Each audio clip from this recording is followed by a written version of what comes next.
제가 올해 1월에 하바국서를 강의하면서 여러분들에게 한 권의 책을 소개해드린 경험이 있습니다.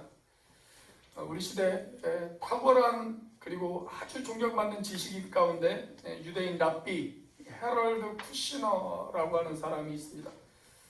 이분이 쓰신 책인데요, 이분에게는 아론이라고 하는 아들이 한 명 있었어요. 그런데 이 아들이 생후 8개월부터 몸무게가 늘지를 않아요. 그러면 아이들이 몸무게가 늘지 않는다는 것은 큰 문제입니다. 아이들은 한 달 한 달이 다르게 몸무게가 늘어야 되거든요. 근데 몸무게가 늘지를 않아요. 돌이 지나서부터는 머리카락이 빠지기 시작을 합니다. 그러더니 3살 정도 되어졌을 때는 완전히 늙은 사람의 얼굴로 변해버렸습니다. 의사에게 데려갔더니 의사가 진단하기를 선천성 조로증이라고 하는 병명을 이야기를 합니다. 이를 조자에 늙을 노자를 씁니다. 그래서 일찍 늙어버리는 병이에요. 일찍 늙어버리는 병. 의사는 이야기하기를 이 아이는 앞으로 90cm 이상 자라지 못할 것입니다. 그리고 머리는 계속 빠지는 노화 현상을 보이다가 10대 중반이나 10대 후반 정도가 되어져서 이 아이는 아마 죽을 것입니다. 이렇게 이야기를 합니다. 사랑하는 아들이 자기 눈앞에서 죽어가는 모습을 이 아버지가 바라봅니다. 너무나도 고통스러웠습니다. 그래서 매일같이 하나님 앞에 이렇게 기도합니다. 하나님, 도대체 이런 일이 왜 생겼습니까? 하나님, 도대체 왜 나에게, 왜 우리 가정에 이런 일이 생겨야만 합니까? 라고 하나님 앞에 기도하기 시작합니다. 결국 그의 아들 아론은 15살이 되던 1977년 완전한 노인의 모습으로 세상을 떠납니다. 자기 아들이 세상을 떠난 지 4년 정도가 지난 후에 자기 아들을 추억하면서 써내려간 책이 바로 이 책, 왜 착한 사람에게 나쁜 일이 일어날까? 라고 하는 책입니다. 이번 11월 달 우리 교회 추천 도서이기도 합니다. 근데 책 내용이 꽤 어려운 책입니다. 쉬운 책은 아니에요. 아주 심오하고 좀 어려워요.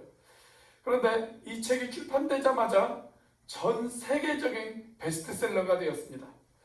아마 많은 사람들의 마음속에 각자가 가지고 있었던 질문, 이와 동일한 질문을 모든 사람들이 가지고 있었기 때문이었을 것이다 라고 그렇게 생각이 되어집니다. 자, 오늘 본문 말씀에 보면 그와 동일한 질문을 가지고 있었던 한 여인이 소개가 되어지고 있습니다. 그 여인의 이름은 한나라고 하는 여인입니다. 자, 한나에게도 말할 수 없는 고통이 있었습니다. 불임증으로 인해서 자녀를 가질 수가 없었어요. 여러분, 고대 사회에서 자녀를 가질 수 없다는 것은 미래가 없는 것입니다. 미래가 없는 것. 그리고 그것은 곧 저주받은 인생을 의미하는 거예요. 자녀가 없다라는 말은 하나님의 저주를 받은 인생이다라는 것과 동일한 뜻으로 그 당시에는 사용이 되어졌습니다. 자, 그것만으로도 이 한나가 너무너무 힘이 드는데 이 한나를 괴롭히는 또 다른 사건이 성경에 등장을 합니다. 자, 사무엘상 1장 2절 말씀입니다. 같이 한번 읽어보겠습니다. 시작. 그에게 두 아내가 있었으니 한 사람의 이름은 한나요, 한 사람의 이름은 분인나라. 분인나에게는 자식이 있고 한나에게는 자식이 없었더라. 자, 엘가나라고 하는 남자에게 2명의 부인이 있었어요. 한 명은 오늘 본문의 주인공이었던 한나라고 하는 여인이었고, 또 한 명은 분인나라고 하는 여인이었습니다. 자, 근데 문제는 뭐냐면 한나에게는 자식이 없었는데 분인나에게는 자식이 있었다라는 거예요. 우리가 그것으로 보아서 이 불임의 원인이 결국은 누구에게 문제가 있는 거예요? 한나에게는 자식이 없고 브닌나에게는 자식이 있었던 것으로 보아서 이 부임의 문제는 한나에게 지금 문제가 있는 거예요. 한나에게. 자, 그런데 문제는 6절 말씀입니다. 자, 6절 같이 한번 읽어보겠습니다. 시작. 여호와께서 그에게 임신하지 못하게 하심으로 그의 적수인 브닌나가 그를 심히 격분하게 하여 괴롭게 하더라. 자, 자녀가 없던 한나를 브닌나가 계속해서 비웃고 조롱하고 멸시하고 모욕합니다. 그래서 한나의 자존심에 큰 상처를 입었어요. 너무 서럽고 원통해가지고 한나가 매일같이 눈물로 기도해요. 성경에 보면 한나가 음식도 끊었다라고 그렇게 기록되어 있습니다. 먹는 걸 거절해요. 그리고 하나님 앞에 계속해서 울면서 기도합니다. 자, 그런데 참으로 감사한 것은 한나가 이런 고통, 이런 아픔, 이런 상처들을 마침내 극복했다라고 하는 것입니다. 자, 어떻게 극복했을까요? 결론적으로 말씀을 드리자면 기도로 극복했습니다. 자, 그렇다면 도대체 한나가 어떻게 기도했기에 이런 아픔, 이런 고통, 이런 상처들을 극복할 수 있었을까요? 말로 설명할 수 없는 아픔. 오늘 저와 여러분들이 가지고 있는 아픔과 슬픔을 극복하기 위해서 우리는 어떻게 기도해야 될까요? 너무나도 쓰라린 우리들의 상처들을 극복하기 위해서 저와 여러분들은 어떻게 하나님 앞에 기도해야 할까요? 첫 번째로 심정을 토하는 기도를 해야 합니다. 심정을 토하는 기도를 해야 합니다. 자, 오늘 본문의 10절 말씀입니다. 같이 한번 읽어보겠습니다. 시작. 한나가 마음이 괴로워서 여호와께 기도하고 통곡하며. 자, 한나는 마음이 괴로워서 하나님 앞에 통곡하기 시작합니다. 통곡하는 기도를 했어요. 자기 안에 있는 모든 답답함, 모든 원통함, 모든 아픔들, 자기 안에 있는 모든 상처들을 주님 앞에 통곡하기 시작을 합니다. 자, 그런데 한나의 기도가 통곡으로만 끝난 것은 아니에요. 자, 13절 말씀입니다. 같이 한번 읽어보겠습니다. 시작. 한나가 속으로 말하매 입술만 움직이고 음성은 들리지 아니하므로 엘리는 그가 취한 줄로 생각한지라. 자, 여기 보면 한나가 어떻게도 기도했어요? 속으로도 기도했어요. 통곡하면서도 기도했지만 또 여기 보니까 속으로도 기도했습니다. 그러니까 한나는 자기 자신의 아픔과 상처를 입 밖으로 통곡했어요.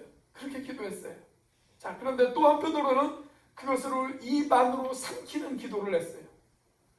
입 밖으로 토하는 기도도 했고 입 안으로 삼키는 기도도 했습니다. 여러분, 우리가 밖으로 토해내는 기도, 우리가 그것을 통성기도라고 그렇게 이야기를 한다면 안으로 삼키는 기도, 우리는 그 기도를 침묵기도라고 그렇게 이야기할 수가 있습니다. 여러분, 사람마다 기도하는 방식이 다 다를 수가 있어요. 어떤 사람들은 통성기도를 선호하는 사람들도 있어요. 또 어떤 사람들은 그와 반대로 침묵기도를 선호하는 사람이 있을 수도 있습니다. 자, 그런데 문제는 뭐냐면 이 두 사람 사이가 그렇게 좋지를 않아요. 이 두 사람 사이가 좋지를 않아요. 통성기도를 좋아하는 사람들은 침묵기도를 하는 사람들에게 이렇게 이야기를 합니다. 저 사람이 지금 기도하고 있는 거야? 잠자고 있는 거야? 아니, 간절하게 부르짖어야지. 저렇게 기도해가지고 어떻게 응답받겠어? 그렇게 생각을 해요. 자, 반면에 침묵기도를 하는 사람들은 통성기도를 하는 사람들을 향해서 이렇게 이야기를 해요. 저 사람은 왜 저렇게 시끄럽게 기도해? 하나님이 귀머거리야? 우리가 조용조용 기도해도 하나님이 다 들으시는데, 아니 남들 기도도 못하게 왜 그렇게 시끄럽게 기도해? 그렇게 이야기를 합니다. 자, 그래서 이 두 부류의 사람이 사이가 그렇게 좋지를 않아요. 맨날 만나면 기도할 때마다 싸워요. 자, 그런데 여기 한나는 어떻게 기도했습니까? 통곡으로 기도하기도 했고 때로는 침묵으로 기도하기도 했습니다. 목사님, 어떻게 기도하는 게 옳습니까? 이 문제를 가지고 우리가 싸울 필요가 없습니다. 갈등할 필요가 없어요. 두 가지를 다 할 줄 알아야 됩니다. 그래서 우리 가운데 통성기도를 좋아하시는 분들은 침묵 기도를 배우시기를 바랍니다. 고요함 중에 하나님이 나를 만지시는 그 경험을 여러분들이 배우실 필요가 있습니다. 또 반면에 침묵 기도를 좋아하시는 분들은 통성 기도를 배우실 필요가 있습니다. 때로는 정말 내 인생 가운데 격렬하게 통곡하면서 기도해야 될 때가 있을 때가 있어요. 그래서 통성 기도도 배울 줄 알아야 됩니다. 중요한 것은 우리가 어떻게 기도하느냐가 중요한 것이 아니에요. 어떤 방식으로 기도하느냐가 중요한 것이 아니고 그 기도의 내용입니다. 그 기도를 통해서 내 안에 가라앉아 있는 모든 고통, 모든 분노, 모든 절망, 아픔, 눈물, 상처, 이런 모든 찌꺼기들을 주님 앞에 쏟아놓을 수 있어야 된다라고 하는 사실입니다. 여러분, 기도를 통해서 여러분들의 아픔과 여러분들의 상처들이 치유되어지기를 원하십니까? 아멘. 그렇다면 그 기도 가운데 여러분들의 아픔과 상처를 주님 앞에 토해낼 줄 알아야 됩니다. 아픔과 상처를 주님 앞에 드러내셔야 돼요. 주님 앞에 그런 상처들을 드러내지 않으면 치유되어질 수가 없어요. 자, 그래서 시편 기자는 이렇게 하나님 앞에 부르짖었습니다. 시편 32편 3절 말씀에 보면 이런 말씀이 있어요. 내가 입을 열지 아니할 때에 종일 신음함으로 내 뼈가 쇠하여졌도다. 여러분, 우리가 하나님 앞에 우리의 아픔, 우리의 상처들 입을 열어 드러내지 않으면 여러분, 우리의 뼈가 쇠해집니다. 우리의 뼈가 쇠해져요. 그렇기 때문에 상처들을 드러내셔야 돼요. 내가 가지고 있는 아픔들, 내가 가지고 있는 상처들 주님 앞에 드러낼 줄 알아야 됩니다. 그래야 치유받을 수가 있어요. 정신분석학자들이나 아니면 정신과 의사들이 환자를 치료할 때 사용하는 방법 가운데 이런 치유 방법이 있어요. 상상의 안내자라고 하는 치료법이 있습니다. 상상의 안내자. 환자에게 이렇게 물어봐요. 당신이 가장 편하게 생각하는 사람이 있으십니까?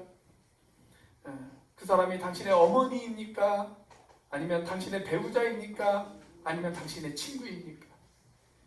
내 마음에 있는 모든 것을 다 털어놓을 수 있는 사람, 내가 내 속에 있는 모든 것을 다 이야기해도 그 이야기를 들어줄 수 있는 사람, 나의 모든 비밀을 다 지켜주면서 내 이야기 가운데 경청하고 내 아픔을 그 사람의 아픔처럼 여기면서 그 이야기를 들어줄 수 있는 사람, 그런 사람이 있으세요? 그런 사람이 멀리 있어도 좋고 아니면 그런 사람이 죽었어도 돌아가셨어도 괜찮습니다. 자, 여기 빈 의자가 하나 있습니다. 지금 이 의자에 그분이 와 있다고 한번 생각을 해보십시오. 그리고 이제 당신이 최근에 겪었던 아픔들, 최근에 겪었던 고통들, 절망들, 그 모든 고통스러운 이야기를 그분 앞에 한번 쏟아내어 보십시오. 당신의 모든 것을 알아주고 당신의 모든 것을 이해하고 당신의 이야기를 다 들어주고 당신과 함께 아파할 수 있는 그분에게 지금 마음속에 있는 모든 고통을 한번 쏟아내어 보세요. 그렇게 이야기를 해요. 여러분, 우리 그리스도인들에게는 이런 방법이 필요가 없습니다. 왜냐하면 우리는 상상의 어떤 사람에게 나의 아픔과 슬픔을 이야기하는 것이 아니라 우리는 살아계신 하나님, 그 하나님이 우리에게 계시기 때문에 그렇습니다. 아멘. 그분은 오늘도 우리의 기도를 들어주십니다. 아멘. 나를 이해해 주시고 나와 함께 아파하시고 나의 요구에 응답하시는 하나님이 우리들에게는 계십니다. 아멘. 여러분, 그 하나님에게 여러분의 아픔을 쏟아내시기 바랍니다. 아멘. 그 하나님에게 여러분의 슬픔, 여러분의 절망, 여러분의 고통, 그 모든 것들을 토해내시는 여러분들이 되시기를 주의 이름으로 축원합니다. 아멘. 오늘 본문에 있는 한나가 바로 그런 기도를 했다라는 거예요. 그런 기도를 했어요. 자, 15절 말씀입니다. 같이 한번 읽어보겠습니다. 시작. 한나가 대답하여 이르되 내 주여 그렇지 아니하니이다. 나는 마음이 슬픈 여자라. 포도주나 독주를 마신 것이 아니요 여호와 앞에 내 심정을 통한 것뿐이오니. 나는 슬픈 여자입니다. 내 속에 있는 아픔들, 내 속에 있는 상처들, 그 모든 슬픈 마음들을 내가 주님 앞에 토해냈을 뿐입니다. 그렇게 고백하고 있잖아요. 여러분, 내 아픔을 아시고 내 눈물을 아시고 내 괴로움도 아시고 내 절망을 아시는 주님, 나의 무력함을 아시고 나의 연약함을 아시는 주님, 나의 모든 것을 알고 계시는 전지하신 하나님, 그리고 그 모든 불가능들을 가능하게 만드실 수 있는 전능하신 하나님, 여러분 그 하나님 앞에 여러분들의 문제를 토해 보십시오. 여러분 그 하나님께서 우리들의 해결책을 알고 계세요. 모든 문제의 출구를 그분께서는 알고 계십니다. 모든 문제의 해답을 그분께서는 알고 계십니다. 그래서 그분은 나와 더불어 같이 아파하시고 나와 더불어 같이 슬퍼하시고 내 고통을 공감해 주시고 나와 같이 눈물을 흘려주시는 분, 자비로우신 하나님, 사랑의 하나님, 긍휼이 풍성하신 하나님, 그리고 내 모든 이야기를 들어주시는 하나님, 여러분 그 하나님 앞에 여러분의 아픔과 상처들을 털어놓아 보십시오. 충분히 기도하세요. 하나님 앞에 오랫동안 내 마음속에 있는 나를 억누르고 있는 모든 부담감들이 다 사라질 때까지 하나님 앞에 충분히 기도하실 수 있는 여러분들이 되시기를 주의 이름으로 축원합니다. 아멘. 오늘 한나가 얼마 동안 하나님 앞에 기도했을까요? 자, 12절 말씀 같이 한번 읽어보겠습니다. 시작. 그가 여호와 앞에 오래 기도하는 동안에 엘리가 그의 입을 주목한즉. 자, 한나가 얼마 동안 기도했어요? 오래 기도했어요. 오래 기도했어요. 마음속에 있는 모든 것들이 다 쏟아져 나올 때까지 한나는 기도를 멈추지 않았습니다. 여러분 이렇게 기도하고 나면 하나님의 만지심이 시작되어져요. 하나님의 치유하심이 시작되어집니다. 하나님께서 내 삶을 붙잡아 주시고 나를 다시 일으켜 세워주시는 그 경험을 하기 시작합니다. 제가 신학교 시절에 기차를 타고 다녔거든요. 주말에 이제 기차를 타고 사역해야 될 교회까지 가서 사역을 한 다음에 주일날 저녁이 되어지면 기차를 타고 다시 학교 기숙사로 돌아오곤 했습니다. 그런데 하루는 이렇게 기차를 타고 학교로 다시 돌아오는데 한 5살 정도 되어지는 그 아주 예쁘게 생긴 여자아이가 이렇게 기차 중앙 통로를 막 돌아다녀요. 얼마나 예쁘게 생겼는지 몰라요. 마치 인형 같았어요. 그냥 인형이 걸어다니면서 말을 하는 것 같이 그렇게 예쁘장하게 생겼습니다. 근데 이 아이가 성격이 얼마나 활달한지 그 기차 중앙 복도에서 춤을 추기도 하고요. 그냥 사람들 이렇게 만지기도 하고 사람들에게 말을 걸기도 하고 뭐 그러는 거예요. 그러다 보니까 이 아이가 순식간에 그 기차 안에 있는 모든 사람들에게 귀여움을 받는 마스코트가 되어졌습니다. 이 아이에게 과자도 주기도 하고 뭐 음료수를 주기도 하고 뭐 그러면서 이 아이가 인기가 아주 좋았어요. 그런데 기차가 한참을 달리다가 갑자기 터널 안으로 쑥 들어가는 겁니다. 주변이 완전히 깜깜해졌어요. 기차 안에 있는 조명만 들어와 있고 주변이 깜깜해졌습니다. 자, 그러다 이 아이가 어떻게 했을까요? 자기 엄마 품으로 손살같이 달려가더라고요. 손살같이 달려가요. 여러분, 제가 그것을 보면서 깨달은 것이 하나 있습니다. 내 삶이 아무리 즐겁고 기쁘고 신난 가운데 있더라도 우리들의 삶 가운데 갑자기 터널처럼 찾아오는 아픔과 슬픔과 눈물이 있을 수가 있어요. 그때 우리가 손살같이 달려갈 수 있는 품이 있다는 것, 여러분 그것은 얼마나 행복한 일인지 몰라요. 얼마나 행복한 일인지 모릅니다. 여러분 내 인생에 내가 감당하기 어려운 고통이 찾아왔을 때, 나 홀로 견디다 못해 쓰러질 때, 여러분 그때 내가 달려갈 품이 있는 사람, 여러분 그 사람은 행복한 사람입니다. 그런데 우리에게는 바로 그 품이 있잖아요. 전능하신 하나님, 전지하신 하나님, 긍휼에 풍성하신 하나님, 내 아픔과 내 모든 슬픔에 공감해 주시는 그 하나님, 여러분 그 하나님의 품으로 달려와서 여러분들의 심정을 토해내실 수 있는 여러분들이 되시기를 주의 이름으로 축원합니다. 아멘. 그러면 하나님의 치료가 시작되어질 것입니다. 아멘. 하나님의 만지심이 시작되어질 것입니다. 아멘. 주님의 능력을 경험할 것입니다. 아멘. 심정을 토해내는 기도, 바로 저와 여러분들의 기도가 되시기를 주의 이름으로 축원합니다. 아멘. 자, 우리가 어떻게 기도해야 될까요? 두 번째로 하나님의 필요를 구하는 기도를 해야 합니다. 조금 잘못됐네요. 하나님의 필요를 구하는 기도를 해야 합니다. 하나님의 필요를 구하는 기도. 자, 한나의 기도는요, 일종의 서원 기도라고 할 수 있어요. 서원 기도. 자, 한나가 무엇을 서원했습니까? 11절 말씀이죠. 자, 11절 말씀 같이 한번 읽어보겠습니다. 시작. 서원하여 이르되 만군의 여호와여, 만일 주의 여종의 고통을 돌보시고 나를 기억하사 주의 여종을 잊지 아니하시고 주의 여종에게 아들을 주시면 내가 그의 평생에 그를 여호와께 드리고 삭도를 그의 머리에 대지 아니하겠나이다. 자, 한나의 기도는 그냥 단순하게 하나님 저에게 아들 주세요, 이런 기도가 아니었어요.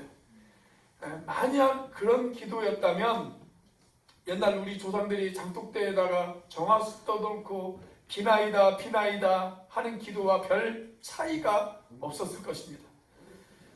우리는 그런 기도를 가리켜서 무슨 기도라고 이야기를 하냐면 기복적 기도라고 이야기를 합니다. 나의 필요에만 집중하는 기도, 그런 기도를 가리켜서 우리가 기복적 기도라고 이야기를 해요. 여러분, 우리 하나님은 나의 욕심, 내 필요, 내 욕망, 그것을 충족시켜주는 알라딘의 요술램프에 나오는 요정 같은 그런 하나님이 아니십니다. 우리 하나님은 그런 기도를 싫어하세요. 자, 야고보서 4장 3절 말씀에 보면 이런 말씀이 있어요. 같이 한번 읽어보겠습니다. 시작. 구하여도 받지 못함은 정욕으로 쓰려고 잘못 구하기 때문이라. 여기 성경이 자기 욕심을 따라 하는 기도, 내 필요만을 위해서 하는 기도, 여러분, 그런 기도는 구해도 얻지 못한다 라고 그렇게 이야기하고 있지 않습니까? 여러분, 이 말을 오해해서 이렇게 생각을 하시면 안 돼요. 우리가 어떤 말을 너무 극단적으로 생각하시는 분들이 계세요. 그래서 이 말을 너무 극단적으로 생각해서 그래, 하나님은 나의 필요에는 관심이 없으시다, 이렇게 생각하면 안 됩니다. 이렇게 생각하면 안 돼요. 여러분, 우리는 여전히 변함없이 나의 필요를 위해서도 하나님 앞에 기도할 수 있어야 돼요. 나의 필요를 위해서 기도해야 됩니다. 자, 또 이 말씀을 다른 쪽 방향으로 너무 극단적으로 생각해서 그래, 앞으로 오늘부터 나는 절대 나의 필요를 위해서는 기도하지 않겠다, 이렇게 생각해서도 안 됩니다. 여러분, 우리는 여전히 우리의 필요를 위해서 기도할 수 있어야 돼요. 자, 그러나 나의 필요보다 먼저 구해야 될 것이 있다는 거예요. 먼저 구해야 될 것. 그게 뭐예요? 하나님의 필요. 하나님의 필요. 하나님의 뜻을 먼저 구해야 된다는 거예요. 하나님의 뜻을 먼저 구해야 된다. 자, 오늘 본문에 등장하는 한나의 기도가 바로 그런 기도였어요. 바로 그런 기도. 자기 아들만 달라고 그렇게 기도한 것이 아니라, 만약에 그렇게 기도했다면 한나 자기 필요만을 위해서 기도한 거예요. 자, 그런데 그 아들을 주시면 내가 이 아들을 하나님께 바치겠습니다. 그래서 머리에 삭도도 되지 않겠습니다. 머리카락을 자르지 않겠다라는 얘기예요. 그 옛날 구약 성경에는 나시린이라고 하는 제도가 있었죠. 그래서 하나님에게 바쳐진 아들이라는 의미로 평생 머리를 자르지 않았습니다. 그 대표적인 성경이 사사기에 나오는 삼손이 바로 그런 사람이죠. 자, 아무튼 이 아들을 하나님에게 바치겠습니다. 그래서 제가 이 아들을 하나님에 바쳤다는 증거로 이 아들에게 평생 머리를 자르지 않겠습니다. 삭도를 대지 않겠습니다. 자, 그렇게 기도를 했어요. 만약에 한나가 기도하기를 하나님 저에게 아들을 주세요. 그래서 제가 평생 억울하고 원통한 제 한이 풀릴 수 있도록 하나님 도와주세요. 한나는 그렇게 기도하지 않았어요. 하나님 저에게 아들을 주시면 그동안 저를 무시했던 분인나 하나님 그년의 코를 납작하게 만들어 버리겠습니다. 그렇게 기도하지 않았습니다. 하나는 그렇게 기도하지 않았다는 거예요. 그런 의도로 기도하지 않았어요.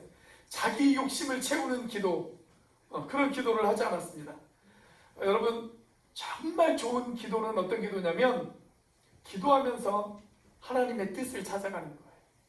하나님의 뜻을 찾아가는 거예요. 나의 소원이 있어요. 나의 필요가 있어요.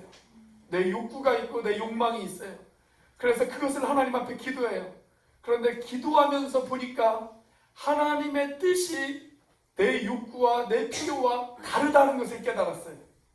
하나님의 뜻이 다른 곳에 있음을 깨달았어요. 그러면 내 뜻을 접고 하나님의 뜻에 순복할 줄 아는 기도. 여러분, 그 기도가 정말 좋은 기도의 자세입니다. 그러므로 여러분, 나의 기대와 소망만을 위해서 기도하지 말고 그거보다 먼저 우리가 기도해야 될 것, 하나님의 뜻이 어디에 있는지를 구하십시오.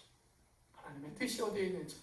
그래서 우리 주님께서도 저와 여러분들에게 이렇게 이야기하고 계시지 않습니까? 마태복음 6장 33절. 자, 같이 한번 읽어보겠습니다. 시작. 그런즉 너희는 먼저 그의 나라와 그의 의를 구하라. 그리하면 이 모든 것을 너희에게 더하시리라. 너는 먼저 그의 나라를 구하라. 그의 뜻을 구하라고. 그렇게 예수님께서 우리에게 말씀하시잖아요. 자, 그렇다면 우리가 우리의 뜻을 구해야 될까요? 안 구해야 될까요? 우리 여기 계시는 우리 조정은 간사님이 하나님, 저에게 좋은 신랑감을 주시옵소서, 이렇게 조정은 간사님의 필요를 구하는 기도를 해야 될까요? 안 해야 될까요? 해야 돼요. 해야 됩니다. 해야 됩니다. 물론 해야 됩니다. 자, 그런데 그렇게 좋은 신랑 만나서 하나님, 내가 잘 먹고 잘 살겠습니다, 그런 의도로 기도한다면 그건 내 필요만을 위해서 하는 기도예요. 내 욕심만을 위해서 하는 기도입니다. 하지만 하나님, 정말 하나님이 기뻐하시는 가정을 만들고 싶습니다. 모든 가정 가운데 믿는 사람으로서 본이 되어지는 가정, 그리고 앞으로 주실 자녀들에게 정말 하나님의 뜻을 가르치고 정말 하나님의 뜻대로 그 자녀들을 양육할 수 있는 가정, 하나님 그런 가정 만들고 싶어요. 거기에 합당한 신랑감을 주시옵소서. 그것이 옳은 기도입니다. 그것이 옳은 기도예요. 여러분, 나의 욕심도 있고 나의 필요도 있어요. 그렇지만 그것을 잠시 내려놓고 하나님의 뜻을 구할 줄 아는 기도, 하나님의 필요를 구하는 기도, 나의 필요를 하나님의 필요로 승화시킬 줄 아는 기도, 저와 여러분들의 기도가 바로 그런 기도가 되어질 수 있기를 주의 이름으로 축원합니다. 아멘. 자, 그렇다면 우리가 어떻게 기도해야 될까요? 마지막 세 번째로 응답을 확신하며 기도해야 합니다. 또 잘못됐네. 그러니까 아마 지난주 것이 그대로 온 것 같아요. 응답을 확신하며 기도해야 됩니다. 주보에 있는 게 맞습니다. 응답을 확신하며 기도해야 됩니다. 자, 우리가 기도하다가 어느 순간 그런 느낌을 가질 때가 있어요. 이 기도는 하나님께서 반드시 응답해 주시겠구나. 그런 확신이 들 때가 있어요. 기도하면서. 저는 한나가 자기의 마음을 쏟아내면서 기도하다가 어느 순간 그런 확신이 들었다고 믿습니다. 거기에 대한 증거를 오늘 본문에서 찾아볼 수가 있어요. 17절입니다. 자, 17절 같이 한번 읽어보겠습니다. 시작. 엘리가 대답하여 이르되 평안히 가라. 이스라엘의 하나님이 내가 기도하여 구한 것을 허락하시기를 원하노라 하니. 자, 기도를 마친 한나에게 엘리 제사장이 축복을 합니다. 자, 그 다음 한나의 반응이 어떻게 나타납니까? 18절 말씀 같이 한번 읽어보겠습니다. 시작. 이르되 당신의 여종이 당신께 은혜 있기를 원하나이다 하고 가서 먹고 얼굴에 다시는 근심빛이 없더라. 여기 보면 한나에게 근심이 떠나갔어요. 기쁨이 충만하고 밝은 얼굴 표정으로 집으로 되돌아왔습니다. 그런데 여러분, 지금 한나의 상황을 한번 살펴보십시오. 한나의 상황이 바뀌었습니까? 여러분, 한나가 입덧이라도 한 뒤에 그의 얼굴 표정이 밝아졌나요? 그런 거 아니잖아요. 여러분, 상황은 하나도 바뀐 것이 없어요. 아무 상황이 바뀌지 않았습니다. 여전히 자기에게는 자식이 없습니다. 아직 입덧도 하지 않았습니다. 여전히 분인나의 조롱은 계속되어집니다. 상황은 똑같고 환경은 똑같은데 무엇이 바뀌었을까요? 한나의 마음이 바뀌었어요. 한나의 마음이 바뀌었습니다. 기도하면서 자기 기도에 대해서 하나님께서 응답해 주실 것이라고 하는 확신이 있었어요. 확신이. 자, 그런 확신이 찾아오자 근심이 떠났습니다. 마음에 기쁨이 찾아왔습니다. 얼굴 표정이 밝아졌습니다. 빛으로 충만해졌습니다. 여러분 주님 앞에 엎드려 기도하다가 어떤 마음 가운데 확신을 얻고 그 기도의 자리에서 일어서는 사람의 얼굴 표정을 한번 보십시오. 얼굴 표정이 밝아요. 빛나요. 빛나는 얼굴 표정이 보여요. 저는 이번 다니엘 기간 동안에 여러분들의 얼굴 표정이 한나와 같이 되어지기를 주의 이름으로 축원합니다. 아멘. 그래서 다시는 근심이 없더라. 이 말씀이 여러분들 가운데 임하시게 되어지기를 주의 이름으로 축원합니다. 아멘. 자, 그러기 위해서는 우리가 무엇을 가져야 될까요? 기도에 대한 확신을 가져야 돼요. 기도에 대한 확신. 하나님께서는 우리 기도 가운데 반드시 응답해 주시는 분이시다. 여러분 그 확신이 우리들 가운데 있어야 돼요. 여러분 확신이 뭡니까? 기도 응답의 확신. 그게 뭐예요? 하나님께서 내가 원하고 내가 구하고 내가 소망하는 것들, 그런 것들을 하나님께서 들어주실 것이다. 그게 기도 응답이죠. 그게 기도 응답이죠. 자, 그런데 기도 응답이라는 것이 꼭 내가 원하고 바라는 대로 되어지지 않을 수도 있어요.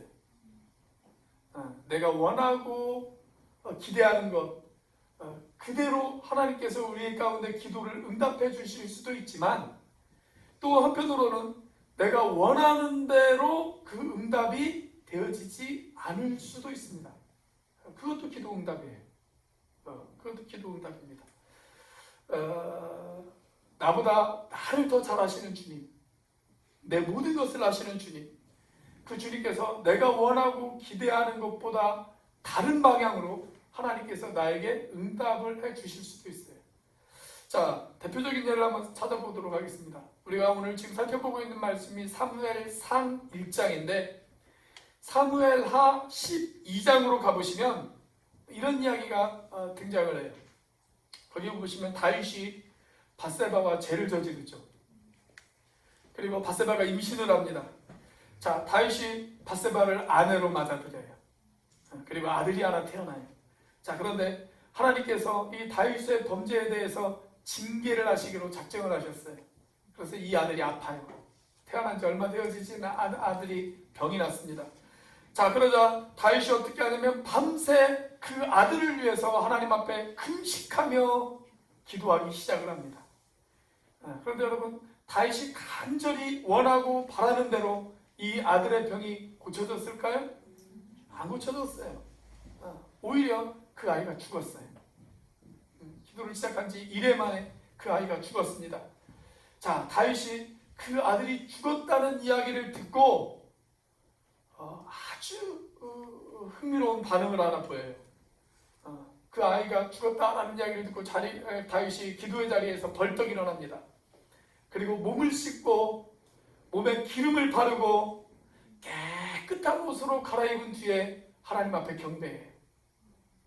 그리고 음식을 차려놓고 그 음식을 먹기 시작을 합니다. 여러분, 이상하지 않습니까? 우리 같으면 하나님 어쩌자고 데려가셨습니까? 내가 하나님 앞에 철야를 해가면서 금식하면서 내가 그렇게 하나님 앞에 기도했는데 하나님 어쩌자고 내 기도에 응답하지 않으셨습니까? 이렇게 하나님을 원망도 할 법한데, 여러분, 다윗은 전혀 하나님을 원망하지 않아요. 오히려 잔치를 벌여요. 잔치를 벌여요. 자, 그러자 옆에 있는 신하들이 다윗이 하는 행동에 대해서 전혀 이해가 되어지지 않는 거예요. 그래서 다윗에게 묻습니다. 그 이유를 물어요. 자, 그때 다윗이 뭐라고 이야기를 합니까? 자, 사무엘하 12장 22절 같이 한번 읽어보겠습니다. 시작. 이르되 아이가 살았을 때에 내가 금식하고 은 것은 혹시 여호와께서 나를 불쌍히 여기사 아이를 살려주실는지 누가 알까 생각함이거니와. 다윗이 혹시 내가 이렇게 기도하면 하나님께서 나를 불쌍히 여겨주셔서 내 기도를 응답해 주시지 않을까라고 생각했다라는 거예요. 자, 그래서 기도했어요. 그런데 그 아이를 하나님이 데려가셨다라고 하는 이야기를 들었어요. 그 이야기를 듣자마자 다윗은 즉각적으로 깨달은 것이 뭐냐면, 그래, 하나님께서는 내가 원하고 내가 요구하는 대로 하나님께서 응답하신 것이 아니라 하나님께서 다른 방법으로 나에게 응답해 주셨구나. 라는 것을 이 다윗이 깨달았다라는 거예요. 여러분, 그것도 응답이에요. 그것도 응답입니다. 내가 원하고 바라는 대로만 되어지는 것이 응답이 아니라 때로는 내가 원하지 않는 방향으로 되어지는 것도 하나님의 응답이에요. 왜냐하면 하나님이 나보다 나를 더 잘 아시거든요. 그래서 나를 최선의 길로, 더 나은 길로 하나님께서 인도하시기 위해서 하나님께서 다른 방법으로 나에게 역사하시는 겁니다. 제가 어릴 때 그 교회에서 부흥회 같은 걸 하잖아요. 부흥회 그 강사님에게 들었던 이야기가 갑자기 생각이 나네요. 이 강사님이 그런 이야기를 하시더라고요. 이 강사님이 그 시골에 있는 전도사 시절에 시골에 있는 아주 작은 교회에서 목회를 하셨대요. 그 시골에 교회가 딱 하나밖에 없었어요. 그래서 이분이 어느 날 교회 부흥회를 했어요. 교회 부흥회. 그래서 부흥 강사님을 초청을 했어요. 그래서 이번 부흥회 때 마을 사람들이 많이 와가지고 이 부흥회를 참석하고 은혜 받고 예수 믿고 그랬으면 참 좋겠다. 그래서 하나님 앞에 기도하기 시작했어요. 하나님, 이번 부흥회 때 사람들이 많이 참석할 수 있도록 좋은 날씨를 주시옵소서. 그렇게 기도했어요. 자, 그런데 그렇게 기도했는데 그 전날부터, 부흥회 전날부터 계속 비가 쏟아지기 시작하는 거예요. 부흥회 당일날까지 계속 비가 쏟아져요. 부흥회 1시간을 앞두고도 기도했는데 비는 그치지 않고 더 많이 쏟아지기 시작을 하는 거예요. 야, 이거 큰일 났다. 내가 하나님 앞에 기도했는데 하나님께서 응답해 주시지 않는구나. 큰일 났다. 그렇게 생각을 했어요. 자, 부흥회가 시작되어졌습니다. 밖은 여전히 비가 옵니다. 자, 그런데 딱 시작되어졌는데 이게 웬일입니까? 마을 사람들이 다 와 있어요. 다 와 있어요. 깜짝 놀랐습니다. 나중에 들은 이야기가 뭐였냐면 그때가 농번기였거든요. 농번기였는데 밭에 가서 열심히 일을 하려고 했는데 비가 너무 많이 와가지고 일을 하지 못하겠다라는 거예요. 야, 어차피 오늘 일도 못하니까 교회에서 부흥회 한다니까 거기나 한번 가보자. 그래가지고 사람들이 다 왔다는 겁니다. 그래서 이분이 그렇게 기도했대. 그때 하나님 제 기도에 응답하지 않아 주셔서 감사합니다. 그렇게 이야기를 했다라는 거예요. 여러분, 그것도 하나님의 응답입니다. 가끔 하나님께서는 우리의 원하는 대로, 우리의 뜻하는 대로 하나님께서 응답해 주시지 않을 때도 있어요. 그러나 그때도 우리는 믿어야 합니다. 나보다 나를 더 잘 아시는 주님, 그 하나님께서 나를 가장 좋은 방향으로 인도해 주시겠지. 최선의 길로 하나님께서 나를 인도해 주시겠지. 여러분, 그것을 믿으시는 여러분들이 되시기를 바랍니다. 아멘. 오늘 여러분들의 마음을 짓누르고 있는 답답함이 혹시 있으십니까? 오늘 이 시간 이 자리에 나와서 예배를 드리면서도 마음 가운데 떠나지 않는 어떤 답답함들, 그것만 생각하면 여전히 마음이 어둡고 마음이 괴롭고 마음이 심란한 혹시 그런 걱정거리들이 여러분들 가운데 있으십니까? 여러분, 그 답답함과 그 절망을 가지고 지금 여러분들은 무엇을 하고 계십니까? 그냥 절망만 하고 계십니까? 아니면 하나님 앞에 기도하고 계십니까? 사랑하는 여러분, 전능하신 하나님, 전지하신 하나님, 그 하나님 앞에 여러분의 심정을 토해내실 수 있는 여러분들이 되시길 주의 이름으로 축원합니다. 아멘. 그분의 도우심을 구하십시오. 하나님의 필요를 구하십시오. 아멘. 그분께서 우리의 기도 가운데 응답하실 것이라는 확신을 가지고 그 하나님 앞에 나와 여러분들의 심정을 토해내 보십시오. 그렇다면 하나님께서 반드시 여러분들의 기도 가운데 응답해 주실 것입니다. 아멘. 여러분들을 다시 우뚝 세워주실 것입니다. 그리고 기도 응답의 그 기쁨을 맛보게 할 것입니다. 그런 여러분들이 되시기를 주의 이름으로 축원합니다. 아멘. 기도하시겠습니다.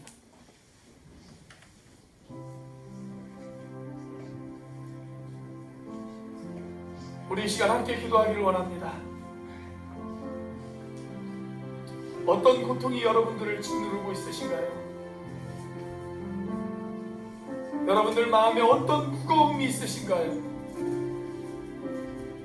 어떤 눌림이 여러분들을 괴롭게 하십니까?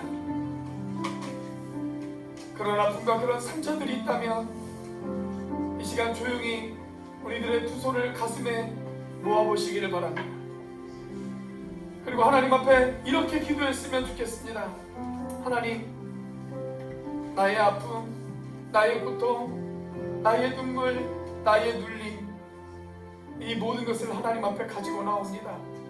하나님 앞에 토해냅니다. 하나님, 붙잡아 주시옵소서. 응답해 주시옵소서. 나의 상처를 치유해 주시옵소서. 우리 이 시간 그렇게 기도했으면 좋겠습니다. 하나님, 이 시간 주님의 얼굴을 바라봅니다. 말할 수 없는 탄식 가운데 있지만 나의 모든 염려를 주님 앞에 맡깁니다. 사랑의 주님, 나를 치료해 주시고 나를 새롭게 하시고 나를 치유하여 주시옵소서. 우리 이 시간 같이 한번 한 목소리로 하나님 앞에 기도하도록 하겠습니다. 같이 한번 기도합니다. 하늘과 살아계시며 역사하시는 주님 감사합니다.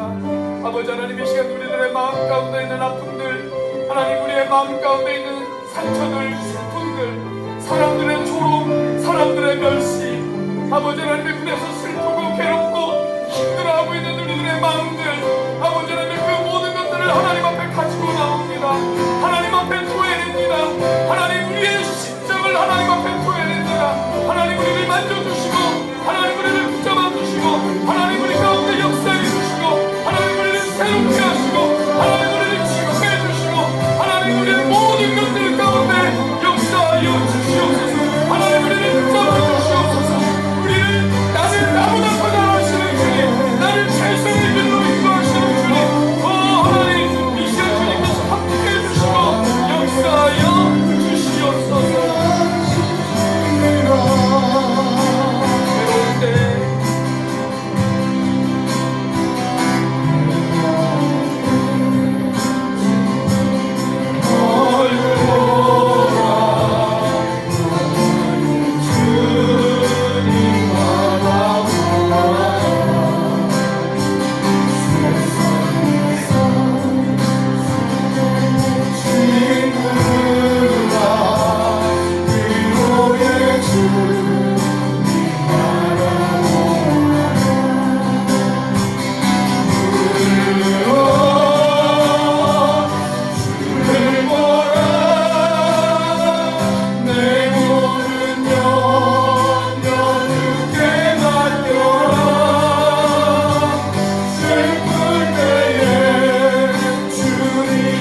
힘이 없고 연약합니다.